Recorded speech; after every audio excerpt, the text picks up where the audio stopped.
The entire crowd went silent when the rusted old sedan rolled into the parking lot. Employees stopped talking. Guests turned their heads. Even the cameras covering the grand opening event seemed to pause for a moment. The car looked like it belonged to another era. Its faded blue paint was peeling. One headlight was cloudy. The hood carried the scars of countless years on the road. It looked painfully out of place among the luxury vehicles parked outside the gleaming glass headquarters of one of the city's most successful companies. And standing beside that old car was a trembling elderly man holding a worn envelope in his hands. What happened next would change several lives forever. Before we begin, if you believe kindness, humility, and second chances still matter in this world, please take a moment to like this video, comment where you're watching from, share this story with someone you care about, and subscribe to Single Dad Empire for more powerful stories that touch the heart. The morning sun shined brightly across the city as people gathered for the official opening of Aurora Dynamics' new corporate campus. The company had become one of the fastest-growing technology firms in the country, and its young CEO, Celeste Vance, was being praised everywhere for her intelligence and leadership. Reporters crowded around the entrance waiting for interviews. Investors shook hands beneath white tents. Employees proudly wore company badges and celebrated years of hard work. Everything appeared perfect. But not far from the event entrance, 80-year-old Harold Mercer sat inside his aging sedan trying to gather enough courage to step out. His hands shook slightly. He looked at the company building and smiled sadly. 27 years earlier, he had worked nights repairing electrical systems in a small warehouse that once stood on the same property. Back then, Aurora Dynamics was nothing more than a struggling startup with a handful of employees and impossible dreams. Harold had never owned much. He wasn't wealthy. He wasn't powerful. He wasn't famous. But when the company nearly collapsed during its first year, Harold had done something nobody else knew about. He had quietly lent money from his personal savings to help keep the lights on. The founders had promised to repay him. Life, however, had moved on. The founders retired. Management changed. Years passed. And eventually Harold was forgotten. Now he carried the original handwritten agreement inside that envelope. Not because he wanted money. Not because he wanted recognition. He simply wanted to attend the opening and see how far the company had come. As he slowly approached the entrance, security guards glanced at his old car and wrinkled their brows. Some guests assumed he was lost. Others looked away. When Harold politely explained he wanted to speak with someone from management, a staff member directed him toward a reception area. Unfortunately, that was where everything went wrong. The event coordinator noticed Harold and immediately became concerned about appearances. The media was everywhere. Important investors were arriving. An old man standing beside a worn-out sedan didn't fit the image they wanted to project. Word eventually reached CEO Celeste Vance. Without even stepping outside, she reportedly asked her assistants to handle it. The old car wasn't worth her attention. The old man wasn't on the guest list. The matter seemed insignificant. Harold overheard enough to understand. The disappointment in his eyes was impossible to miss. He wasn't angry. He wasn't demanding. He simply lowered his head and started walking back toward his sedan. For a moment, it seemed like the story would end there. Then fate intervened. Across the street, a man named Rowan Ellis was dropping off supplies at a nearby community center. Rowan was 38 years old and raising his 8-year-old daughter alone after losing his wife several years earlier. Life had not been easy. He worked long hours repairing machinery, fixing engines, and taking whatever jobs he could find. Money was often tight. Sleep was often scarce. But Rowan carried something rare inside him. Compassion. His daughter often joked that he couldn't walk past a problem without trying to fix it. As Rowan loaded equipment into his pickup truck, he noticed Harold sitting alone inside the old sedan. The elderly man looked heartbroken. Something about the scene bothered him. So Rowan walked over. Within minutes, Harold shared his story. He talked about the company, the warehouse, the loan, the memories, the disappointment. And Rowan listened carefully. Most people would have offered sympathy and moved on. But Rowan noticed something else. The sedan wasn't running properly.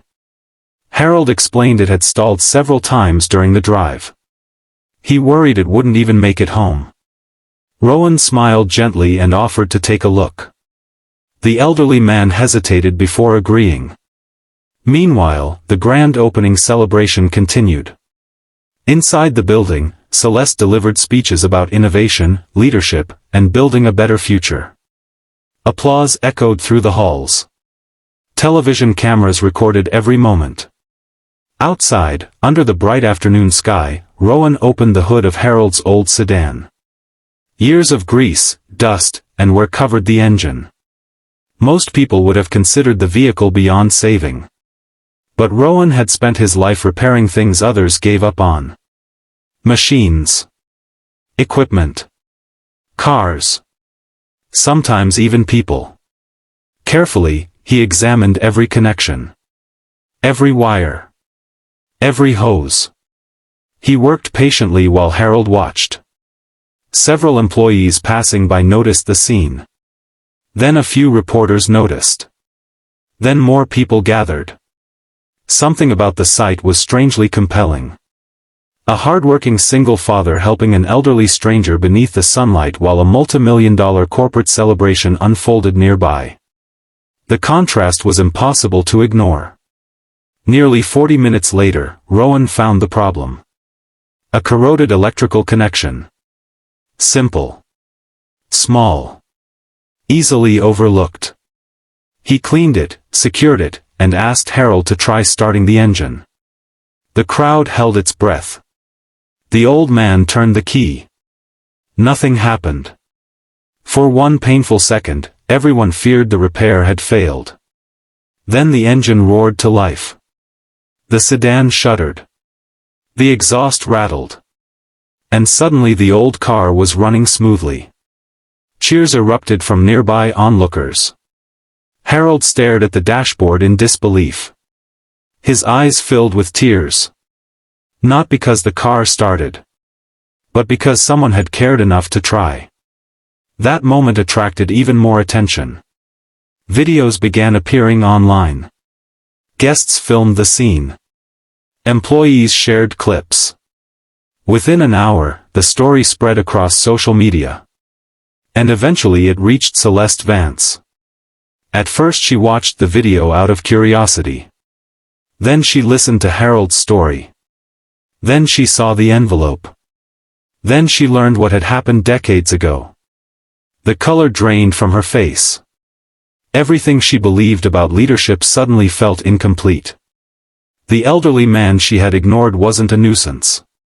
He was part of the company's foundation. The old car she dismissed represented decades of sacrifice. The single father fixing that vehicle represented something even more valuable. Humanity. Without hesitation, Celeste left the celebration and walked outside. By then Harold and Rowan were preparing to leave. The crowd parted as she approached. For a moment, nobody spoke. Then Celeste looked directly at Harold. Tears filled her eyes. She apologized publicly. Not as a CEO protecting her reputation. Not as a business executive managing public relations. But as a human being acknowledging a mistake. She thanked him for believing in the company when nobody else did. She thanked him for helping preserve jobs long before she ever joined the organization. Most importantly, she thanked him for reminding everyone what success was supposed to mean. The crowd listened quietly. Many people wiped away tears. But Celeste wasn't finished. After reviewing company records and confirming Harold's contribution, she announced that Aurora Dynamics would establish a scholarship fund in his name to support students pursuing technical careers. The audience erupted into applause. Harold stood speechless. He had arrived expecting nothing. Now his legacy would help future generations. Then Celeste turned toward Rowan. She asked him why he stopped to help a complete stranger. Rowan simply smiled. Because someone needed help. The answer seemed almost too simple. Yet it carried more wisdom than many corporate speeches ever could. Several months later, the scholarship fund awarded its first students. Harold attended the ceremony. So did Rowan and his daughter. The old sedan remained parked nearby. Cleaned up but still proudly showing its age. It had become a symbol throughout the company. A reminder that value isn't always shiny. Importance isn't always obvious. And dignity should never be measured by appearances. As for Celeste, she often shared the story during leadership conferences. She admitted that one of the biggest lessons of her career came not from business school or boardrooms. It came from an old car she almost ignored and a single father who took the time to make it start again. If this story touched your heart, please take a moment to like, comment, and share this video. Your support helps more people discover stories that remind us of the power of kindness and compassion. Special request, comment below with the words, "Kindness starts here," if you believe one small act of kindness can change someone's entire life. Years later, people rarely remembered the speeches from that grand opening day. They didn't remember the decorations. They didn't remember the stock prices. They didn't remember the headlines. What they remembered was an elderly man standing beside a worn-out sedan.